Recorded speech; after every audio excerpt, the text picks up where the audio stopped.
Selamat pagi teman-teman. Kita bersyukur hari ini kita masih bisa bersama-sama di sini. Kita mau memuliakan nama Tuhan, kita mau mengucap syukur atas segala berkat-Nya. Mari kita naikkan lagu Bapa Engkau Sungguh Baik.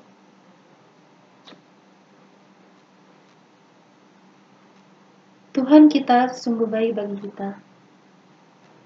Ia selalu menyertai kita dimanapun kita berada, membantu kita untuk menyelesaikan segala masalah. Maka dari itu,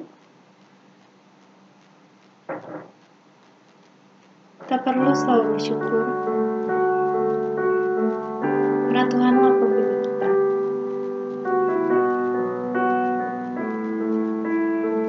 Bapa Engkau sungguh baik.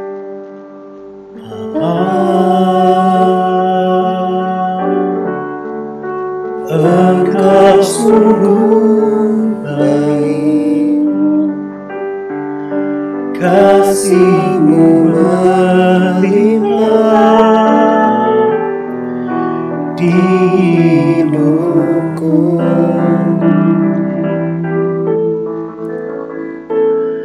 Bapa, ku berterima kasih berkat-Mu hari ini yang Kau sediakan bagiku. Ku naikkan syukurku buat hari yang Kau beri. Habis-habisnya kasih dan rahmat-Mu, selalu baru dan tak pernah terlambat pertolongan-Mu, besar setia-Mu di sepanjang hidupku. Kita telah mendengar Bapa Engkau sungguh baik. Bapa, Engkau sungguh baik, kasih-Mu melimpah di hidupku.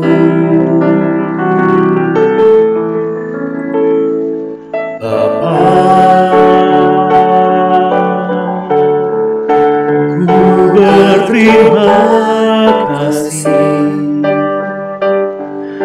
berkat-Mu hari ini yang Kau sediakan bagiku. Ku naikkan syukurku buat hari yang Kau beri. Tak habis-habisnya kasih dan rahmat-Mu, selalu baru dan tak pernah terlambat pertolongan-Mu, besar setia-Mu di sepanjang hidupku. Ku naikkan syukurku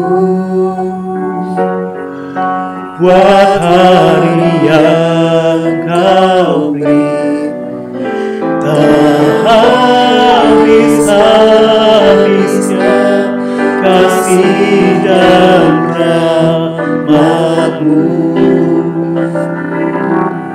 selalu baru dan tak pernah terlambat hamba bertobatmu, besar setiamu di sepanjang hidupku. Besar setiamu di sepanjang hidupku.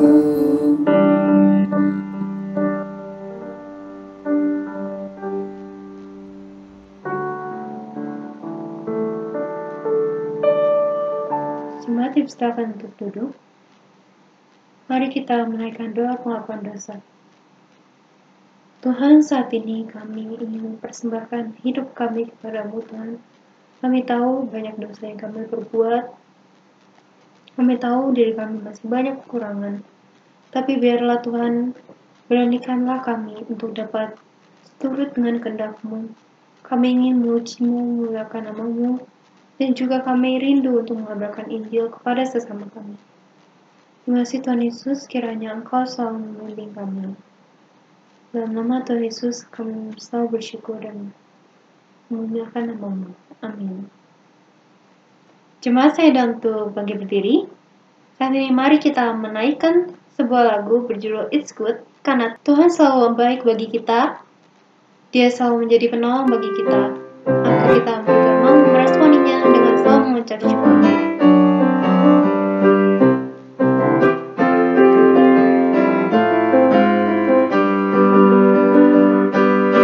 It's good to see you here with me. I'm so glad that you came. It's good to see you here with me. I'm so glad that you came. The Lord loves you, so do I. The Lord loves you, so do I. It's good to see you here with me. I'm so glad that you came. It's good to see you here with me. I'm so glad that you came.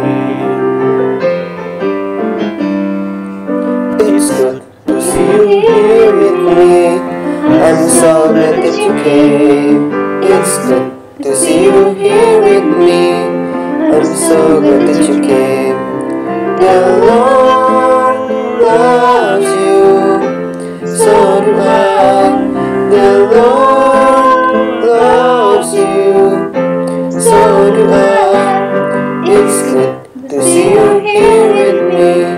I'm so glad that you came. It's good to see you here with me. I'm so glad that you came. Jemaat dipersilakan untuk duduk. Mari saat ini kita mau benar-benar bersyukur kepada Tuhan. Kita tahu apa anugerah yang telah Tuhan berikan bagi kita. Kita tahu Tuhan selalu menyertai kita. Dan kita juga mau untuk selalu menaati firman-Nya. Dan salah satu firman-Nya adalah untuk mengabarkan Injil-Nya. Kita mau lebih bertekad, kita mau lebih berani untuk mengabarkan Injil Tuhan. Tentu saja dengan pertolongan Tuhan. Maka bersama Tuhan kita dapat menghalau segala masalah.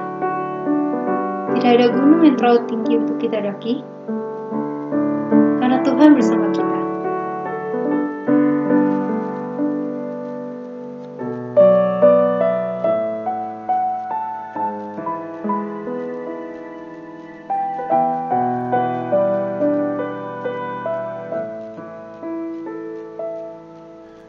Ada gunung yang dapat ku daki,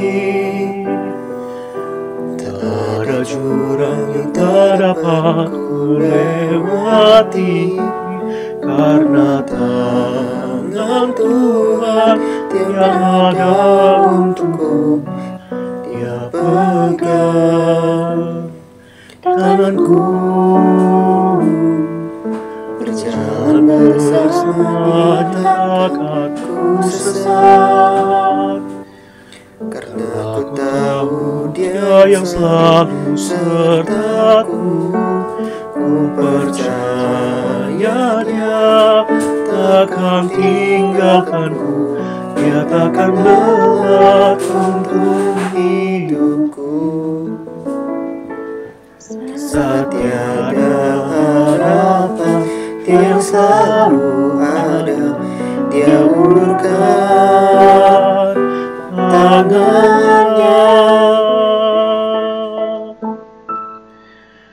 Tak lagi ku takut, karena aku yakin atas kuasa-Nya. Ku percaya tangan Tuhan yang pimpin. Tak lagi ku ragu, karena Dia yang menolongku.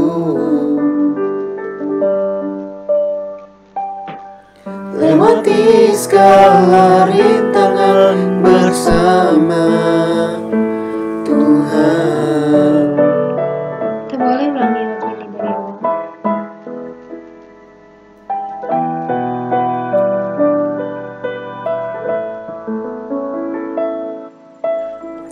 Ada gunung yang tak dapat ku daki, tak ada jurang yang tak dapat ku lewati, karena tangan Tuhan yang ada untukku.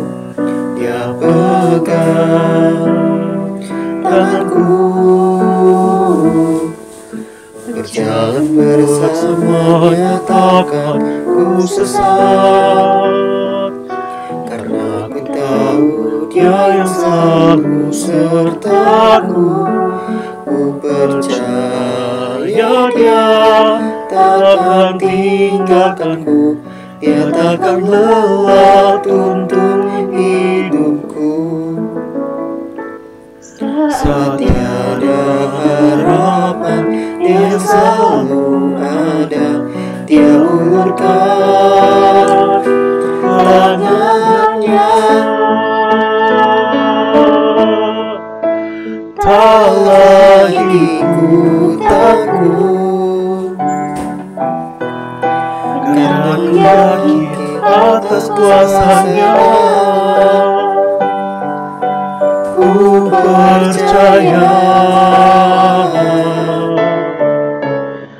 tangan Tuhan yang pimpin.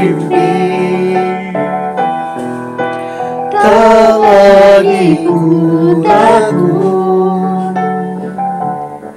karena Dia yang menolongku.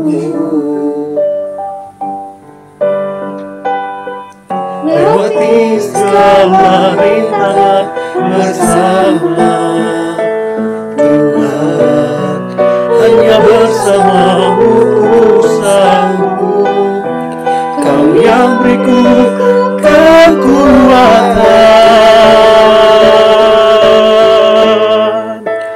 Tak lagi ku takut, karena ku yakin atas kuasa-Nya. Ku percaya tangan Tuhan yang pimpin. Tak lagi ku ragu, karena Dia yang menolongku.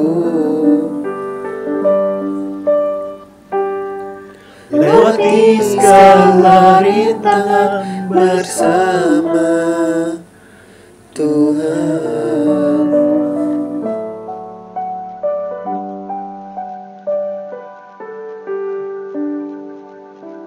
Pada Evangelis Abraham dipersilakan untuk membawakan firman Tuhan.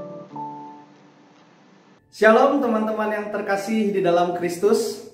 Bersyukur kalau pada hari ini kita boleh kembali beribadah kepada Tuhan. Dan saya berharap kita semua dalam kondisi yang sehat dan semua dalam pemeliharaan Tuhan. Teman-teman, hari ini kita akan belajar satu tema, yaitu mengapa harus memberitakan Injil. Tapi sebelum kita merenungkan firman Tuhan, mari kita bersama berdoa terlebih dahulu. Mari kita berdoa.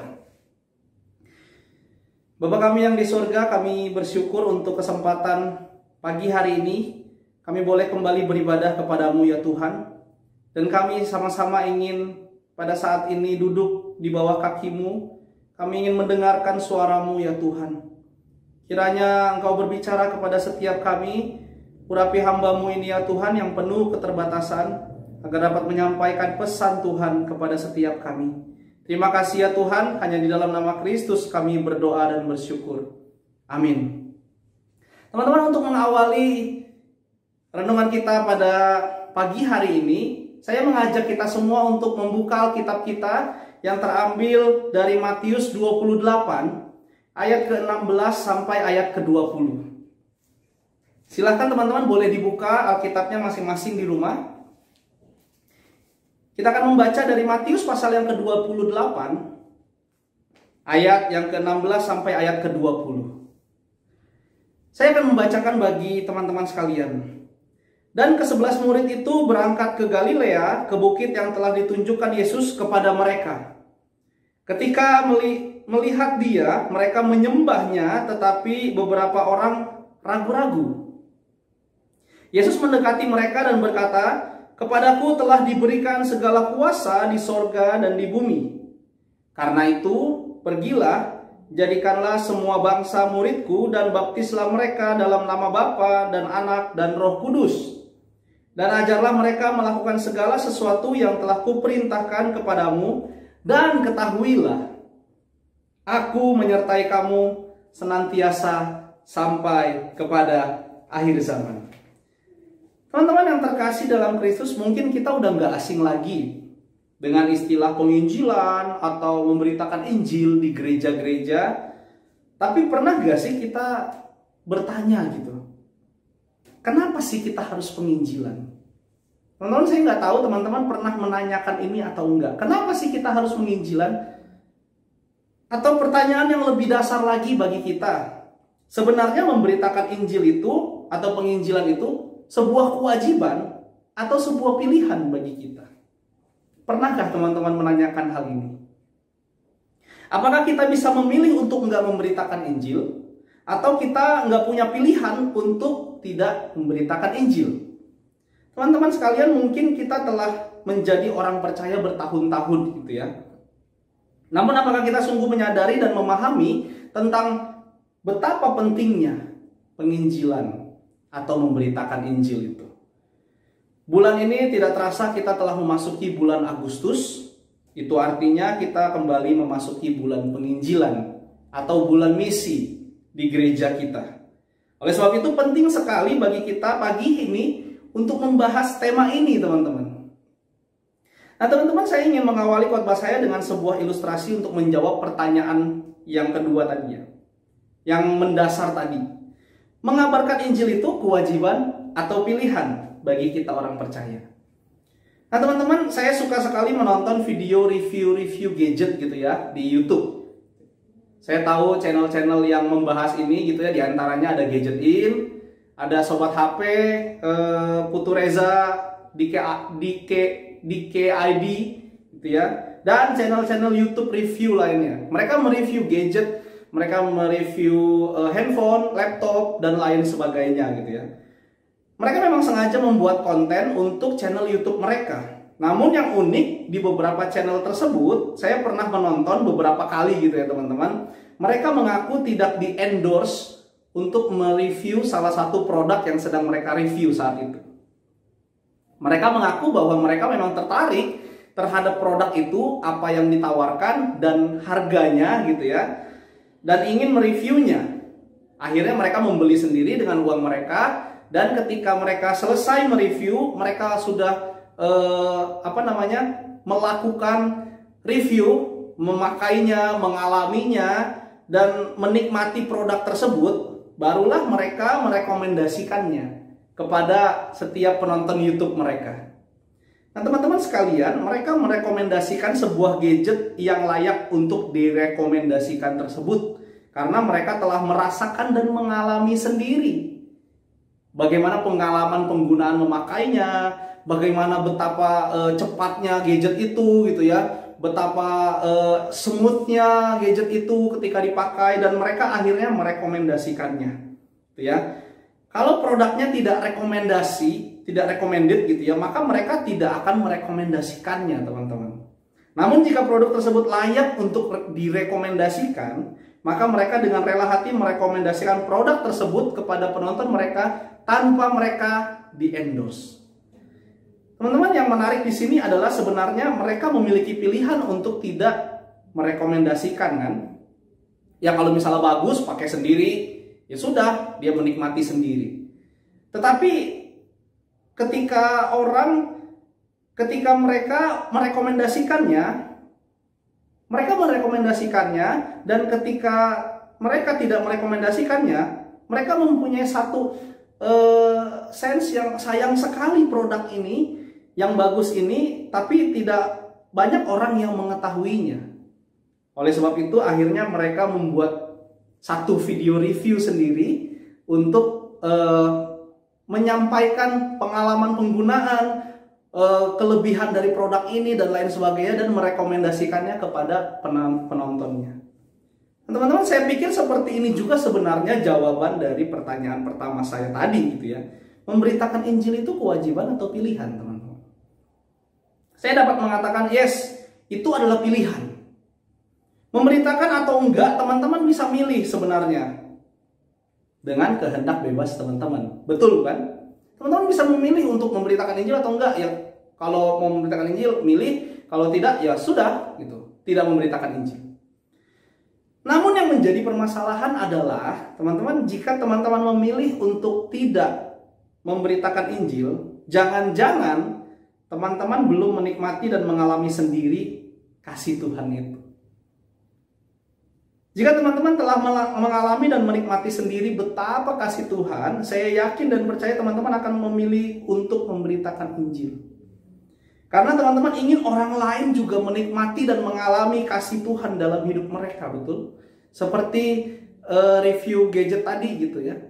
Dia ingin orang lain juga mengalami dan menikmati gadget yang bagus ini loh. Makanya dia memberitakan itu, mengabarkan itu di dalam channel YouTube mereka. Nah teman-teman, pertanyaan sekarang adalah, yang mau kita bahas adalah, mengapa kita harus memilih untuk memberitakan Injil? Ya, dari teks yang tadi kita sudah baca bersama, saya setidaknya melihat ada 3 hal alasan yang kuat bagi kita untuk memberitakan Injil. Yang pertama, teman-teman, ini merupakan amanat agung dari Yesus Kristus sebelum dia terangkat ke sorga. Kita tahu bersama gitu ya, peristiwa ini terjadi sebelum Yesus terangkat ke sorga. Tuhan memberikan perintah terakhir kepada murid, yaitu untuk memberitakan Injil, teman-teman. Teman-teman sekalian, saya yakin dan percaya ini adalah hal yang sangat-sangat penting dan paling penting untuk kita lakukan sebagai murid Tuhan, sebagai orang percaya, sebagai pengikut Kristus. Kenapa saya bilang ini adalah hal yang sangat-sangat penting, teman-teman? Karena kita tahu jika seorang memberikan pesan terakhir sebelum kepergiannya, atau sebelum dia menghembuskan nafas terakhir, atau sebelum dia pergi jauh gitu ya, perintah itu pasti sebuah pesan yang amat sangat penting. Teman-teman, tidak mungkin seorang yang sebentar lagi menuju ajalnya gitu ya memberikan pesan yang gak penting, atau seorang yang sebentar lagi akan berpergian jauh gitu ya, dia berpesan kepada orang-orang yang ditinggalkan ini pesannya gak penting gitu. Misalnya gak mungkin dia berpesan tentang tolong dong kompor di rumah gue belum dimatiin gitu.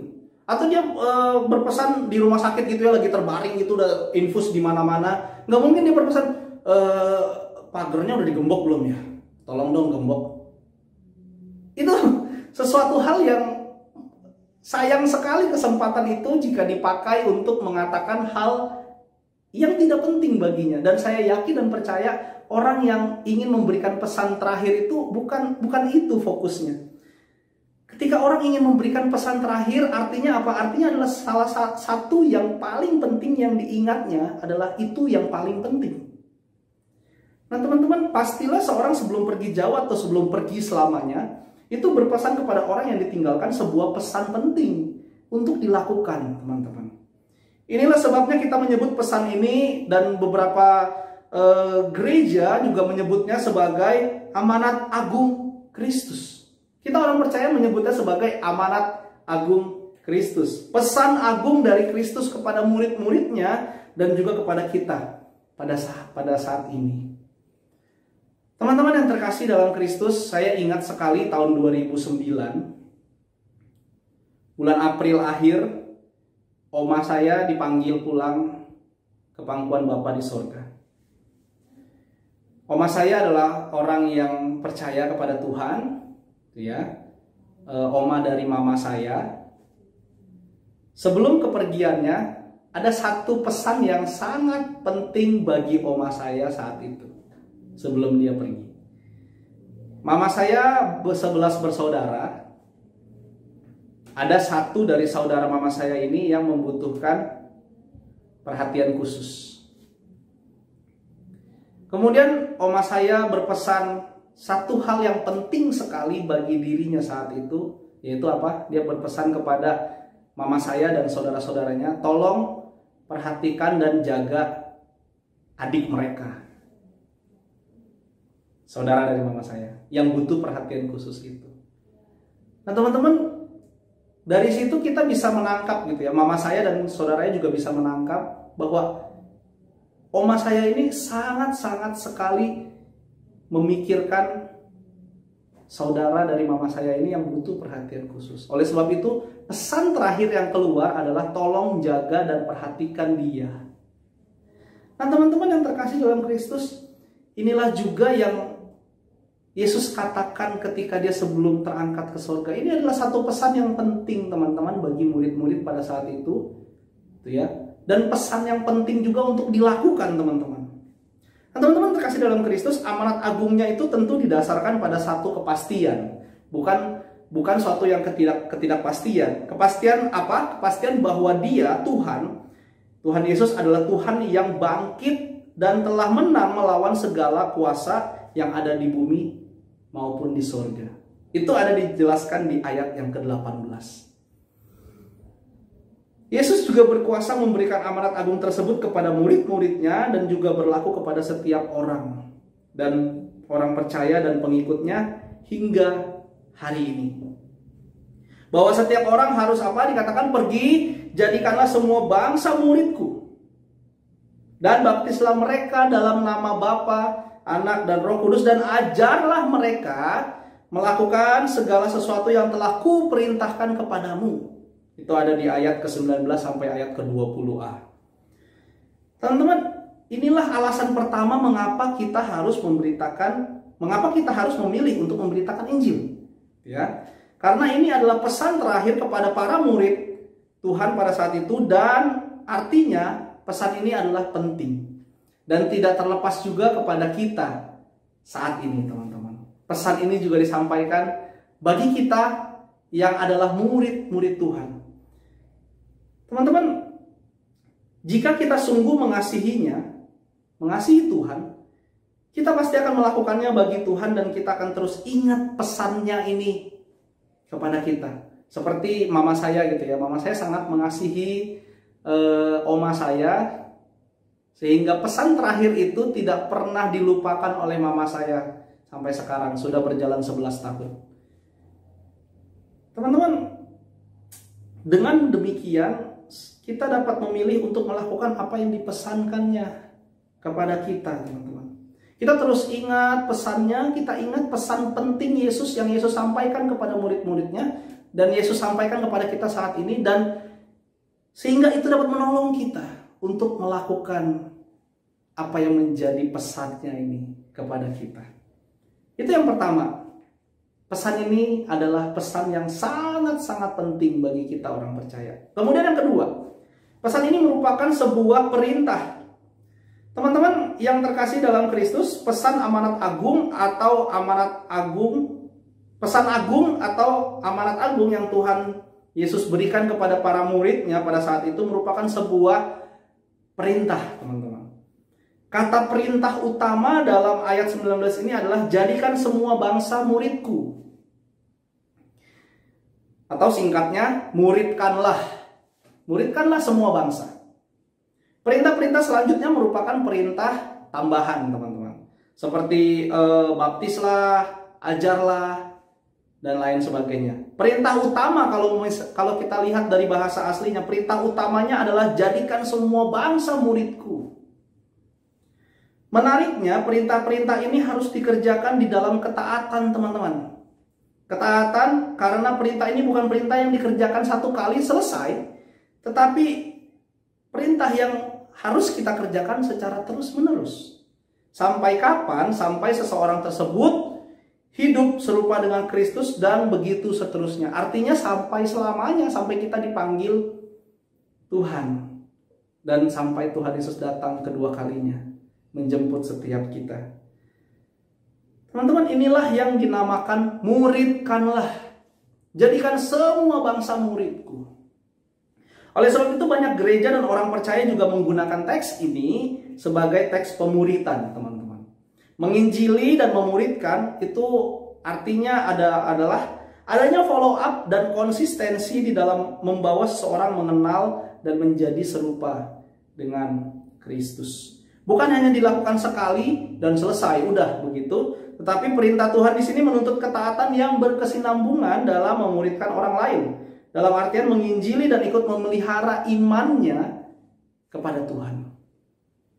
Teman-teman yang terkasih dalam Kristus, menginjili yang benar bukan sekedar sebar-sebar benih firman Tuhan.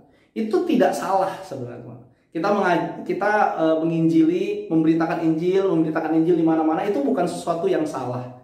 Namun belum lengkap jika pemberitaan Injil kita itu tidak disertai dengan pemuritan kepada orang yang kepadanya kita beritakan Injil. Belum lengkap, teman-teman. Saya senang di gereja kita melakukan penginjilan dengan lengkap. Itu ya. GKI Bungur saya tahu selalu konsisten setahun sekali melakukan perjalanan misi ke Kalimantan Barat. Dan juga melakukan pemuritan kepada mereka. Inilah yang dimaksudkan oleh Alkitab sebagai muridkanlah, teman-teman. Ini alasan kedua mengapa kita harus memilih untuk memberitakan Injil.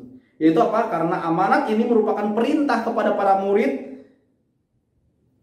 dan pada kita saat ini untuk melakukan pekabaran Injil.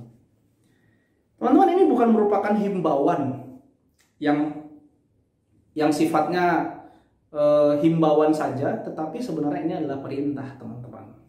Perintah yang bukan cuma menuntut ketaatan sekali saja, namun menuntut ketaatan yang konsisten terus dalam pekabaran Injil menjadi pemuridan.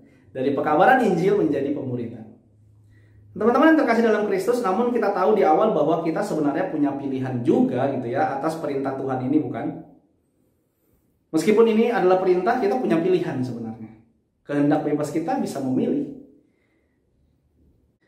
Ada 3 tipe orang yang melakukan perintah, teman-teman. Ada 3 tipe orang dalam melakukan perintah, ya. Yang pertama, melakukan karena terpaksa. Iya, dia melakukan gitu. Tapi terpaksa, hatinya tidak sepenuh hati.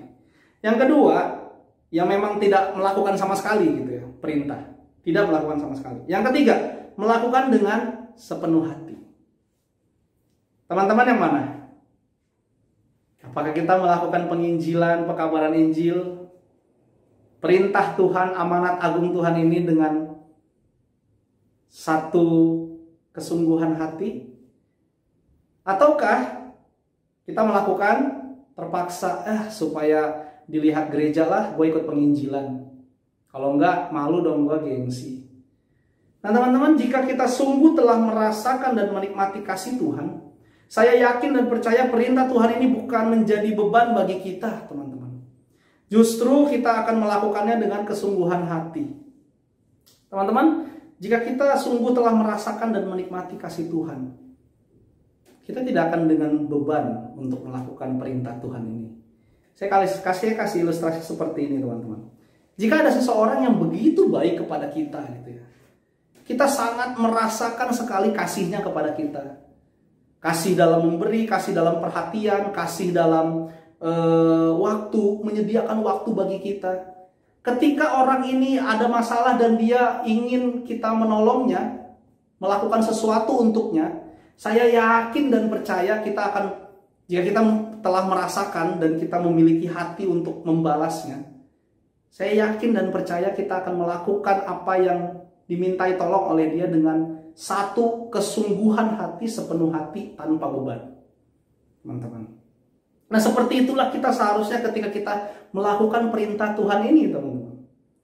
Jika kita telah sungguh merasakan dan menikmati kasih Tuhan, maka perintah Tuhan ini bukan sebuah beban bagi kita harusnya, namun adalah satu sukacita. Itu yang kedua, teman-teman. Pesan amanat agung ini adalah merupakan satu perintah kepada setiap kita, kepada murid-murid pada saat itu dan juga kepada setiap kita hari ini. Kemudian yang ketiga, teman-teman, mengapa kita harus memberitakan Injil? Ini yang menarik, teman-teman, dan ini yang terakhir dan menjadi penghiburan bagi setiap kita. Karena apa? Karena Tuhan memberikan janji penyertaannya kepada murid-murid yang giat melakukan amanat agungnya. Ya, teman-teman yang terkasih dalam Kristus, ketika Tuhan Yesus memberikan perintah ini, tentu ia menyadari keterbatasan manusia, bukan? Tuhan sangat tahu tantangan dan kesulitan yang akan murid-muridnya alami ketika mereka memberitakan Injil. Karena Tuhan Yesus sendiri sudah mengatakannya ketika dia masih bersama-sama dengan para murid pada saat itu, sebelum disalib gitu ya, bahwa Yesus mengutus murid-murid seperti domba ke tengah-tengah serigala. Wah, Tuhan Yesus sangat tahu sekali, teman-teman. Tuhan Yesus tahu sekali masalah dan kesulitan-kesulitan, tantangan yang akan dihadapi murid pada saat itu dalam memberitakan Injil. Oleh sebab itu, Tuhan memberikan satu janji penyertaannya kepada murid-murid pada saat itu. Dia memberikan sebuah janji kepada muridnya dan juga kepada setiap orang percaya saat ini. Yaitu apa? Dia akan menyertai kamu, menggunakan kata jamak gitu ya. Kamu semua senantiasa sampai kepada akhir zaman. Itu ada di ayat 20b. Teman-teman, tidak ada janji yang lebih indah selain janji penyertaan Tuhan kepada kita sampai akhir zaman. Inilah yang seharusnya menjadi kekuatan bagi kita, teman-teman, dalam memberitakan Injil. Ini yang harusnya menjadi kekuatan kita dalam memberitakan Injil. Dia adalah Allah Immanuel, Allah beserta dengan kita, yang berarti dia berjalan bersama kita sehingga kita tidak pernah sendiri dalam mengerjakan amanat agungnya. Dia bukan tipe bos yang kamu merintah habis itu tinggal. Bukan. Tuhan tidak seperti itu, teman-teman. Ternyata kita melihat Tuhan ketika memberikan satu perintah kepada murid-muridnya, Tuhan juga memberikan janji penyertaannya. Wah, itu indah sekali, teman-teman. Teman-teman yang terkasih dalam Kristus, sehingga dengan janji penyertaannya itu, sehingga kita tidak pernah sendiri. Kita tidak perlu takut.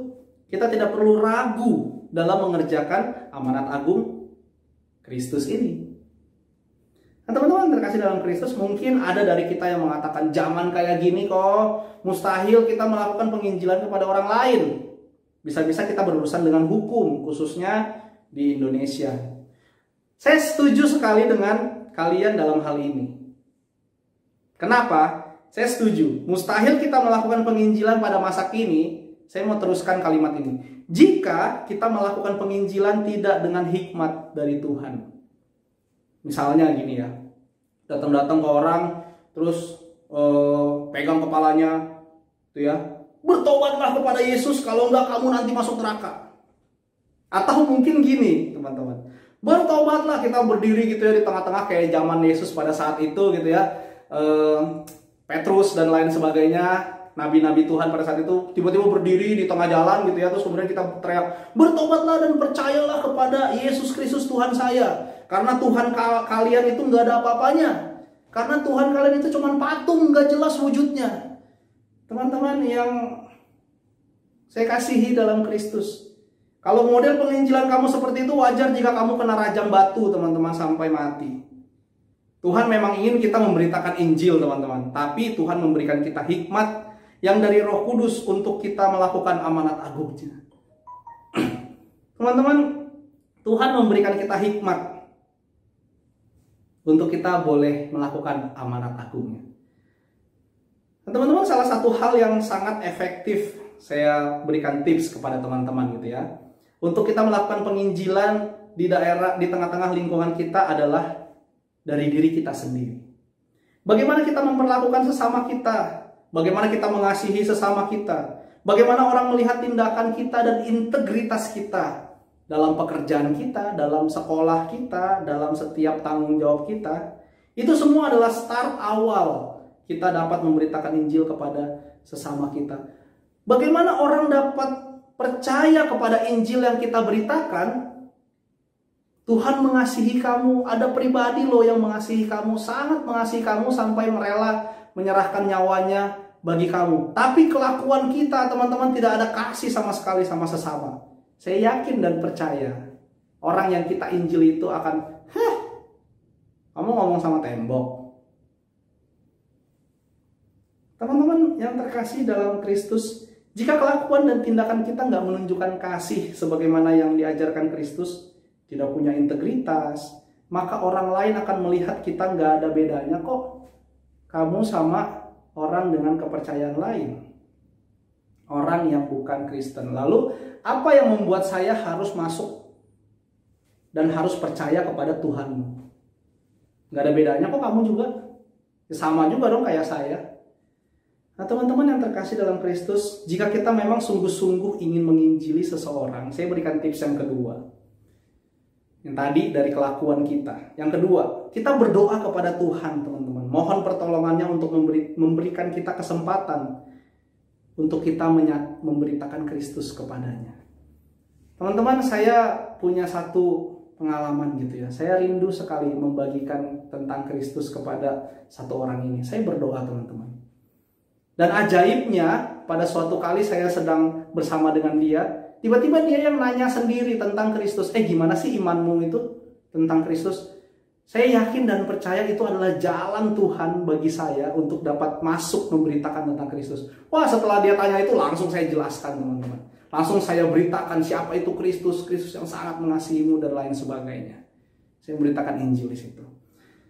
Teman-teman yang terkasih dalam Kristus, mari kita meminta pertolongan Tuhan dalam kita boleh memberitakan Injil kepada sesama kita. Memberitakan kabar baik. Injil itu kabar baik, teman-teman. Begitu baiknya, kabar yang sangat baik yang membebaskan manusia dari dosa.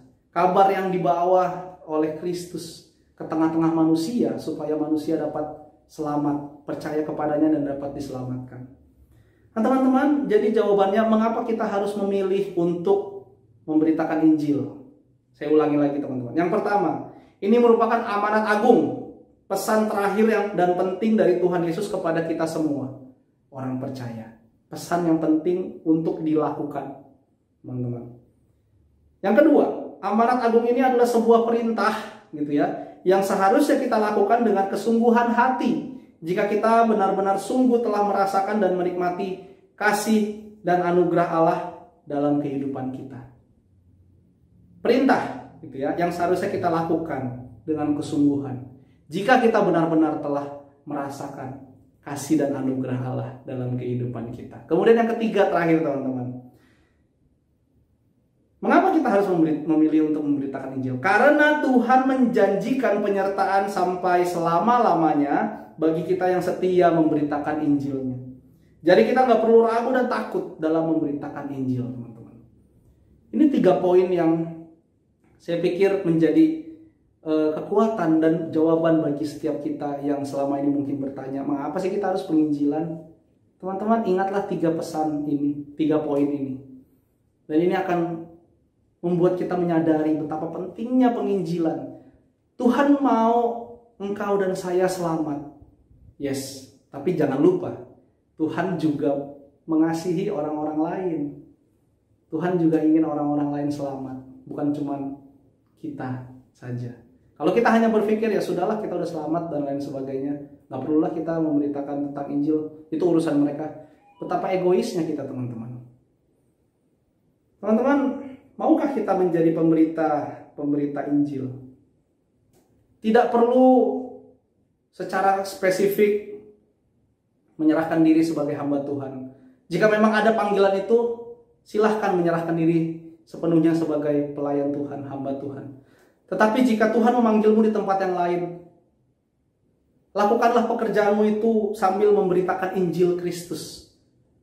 Lakukan pekerjaan kita seperti kita melakukan kepada Tuhan. Lakukanlah kasih kepada sesama kita seperti Tuhan mengasihi kita.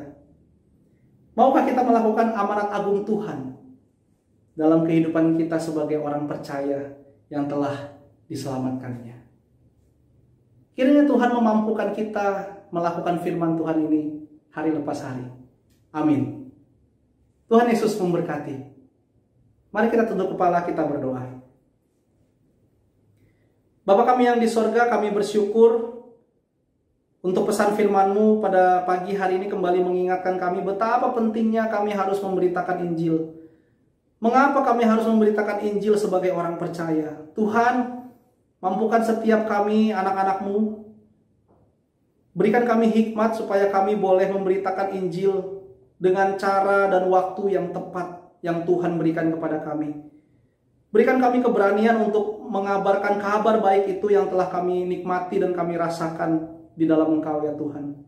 Karena kami percaya Engkau juga mengasihi orang lain dan Engkau ingin orang lain juga selamat, tidak binasa. Terima kasih ya Tuhan. Kiranya Engkau menolong kami, Roh Kudus-Mu memampukan setiap kami untuk melakukan firman-Mu dalam kehidupan kami hari lepas hari. Hanya dalam nama Tuhan Yesus Kristus, Juru Selamat kami yang hidup, kami berdoa. Amin. Jemaat saya undang untuk bangkit berdiri. Mari bersama dengan gereja di segala abad dan tempat, kita mengikrarkan pengakuan iman rasuli. Pengakuan iman rasuli. Aku percaya kepada Allah, Bapa yang Maha Kuasa, Khalik langit dan bumi, dan pada Yesus Kristus Anak Tunggal Tuhan kita, yang dikandung daripada Roh Kudus, lahir dari anak darah Maria, yang mentasara di bawah pemerintahan Pontius Pilatus, disalibkan, mati dan dikuburkan, turun ke dalam kerajaan maut. Pada hari yang ketiga bangkit pula dari anak orang mati, dari antara orang mati, naik surga duduk sebelah kanan Allah Bapa yang Maha Kuasa, dan dari sana akan datang untuk menghakimi orang hidup dan mati. Aku percaya kepada Roh Kudus, gereja yang kudus dan am, persekutuan orang kudus, pengampunan dosa, kebangkitan orang mati dan hidup kekal. Amin. Jemaat dipersilakan untuk duduk.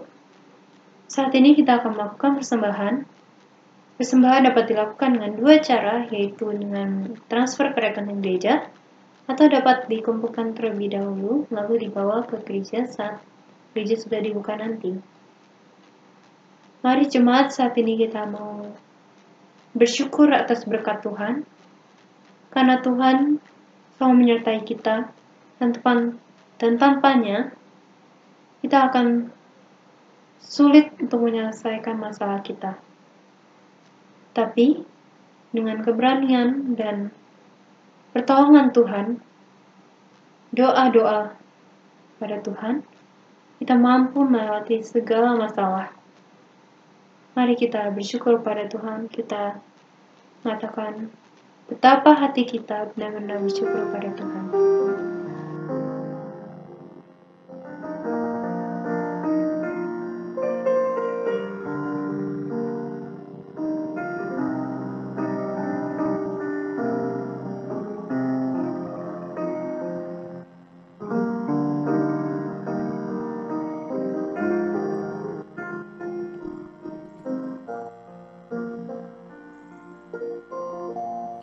Betapa hatiku berterima kasih Yesus, Kau mengasihiku, Kau memilikiku.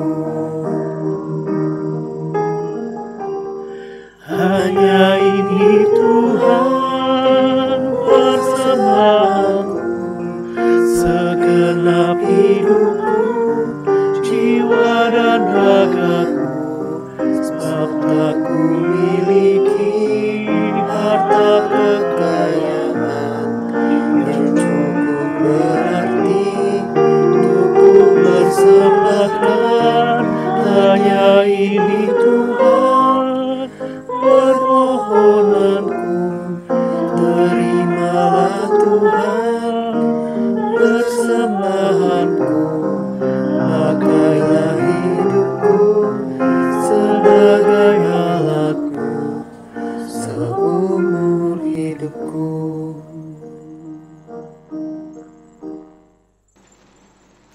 Marilah kita bersatu dalam doa persembahan. Tuhan, inilah permohonan kami, inilah persembahan kami kepada-Mu Tuhan. Kami bersyukur karena Engkau masih menyertai kami sampai saat ini. Kami ingin mengerahkan segala tenaga kami agar dapat memberitakan Injil-Mu. Biarlah Tuhan yang tuntun kami. Terima kasih Tuhan Yesus.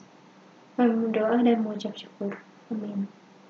Mari jemaat, kita mau bangkit berdiri.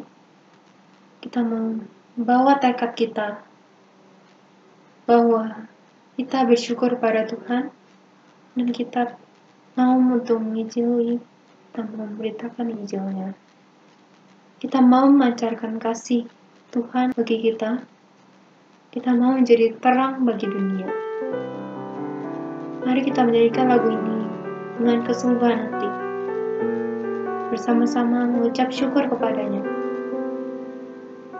Pancarkan kasih-Nya. Saat ku tatap wajah-Mu, ku melihat kemegahan-Mu Tuhan. Saat Engkau menggapaiku, ku rasakan dekapan kasih-Mu. Tuhan, aku mengerti ku tak layak untuk jadi hamba-Mu.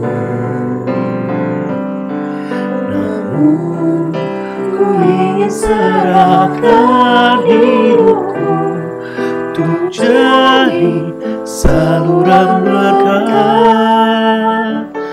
Ku ingin pancarkan kasih-Mu dan jadi terang dalam dunia ini. Biarkan dunia ini tahu bahwa Tuhanku juru selamatku. Sekali lagi kita katakan, Tuhan, kami mau mengabarkan Injil-Mu. Saat ku tatap wajah-Mu, ku melihat kemegahan-Mu Tuhan. Saat Engkau menggapaiku, ku rasakan dekapan kasih-Mu. Tuhan, aku mengerti ku tak layak untuk jadi hamba-Mu. Namun ku ingin serahkan hidupku untuk jadi saluran berkat. Ku ingin pancarkan kasih-Mu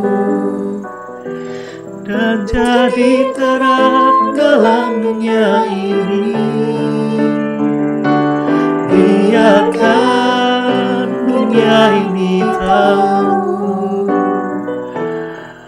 bahwa Tuhanku juru selamatku. Ku ingin pancarkan kasih-Mu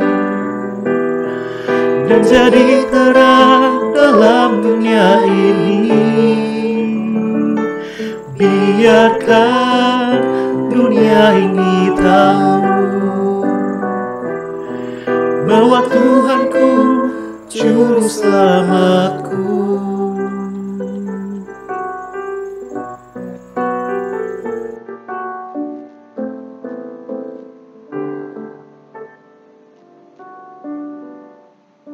Teman-teman, tiba saatnya untuk mengakhiri ibadah kita pada pagi hari ini. Mari kita mengarahkan hati kita kepada Tuhan. Kita menerima berkat dari Tuhan. Kiranya kasih karunia dari Allah Bapa kita, cinta kasih dari Yesus Kristus, persekutuan, penghiburan, kekuatan dari Roh Kudus memampukan setiap kita untuk boleh melakukan firman Tuhan, dan Tuhan menyertai kita mulai hari ini sampai selama-lamanya. Amin.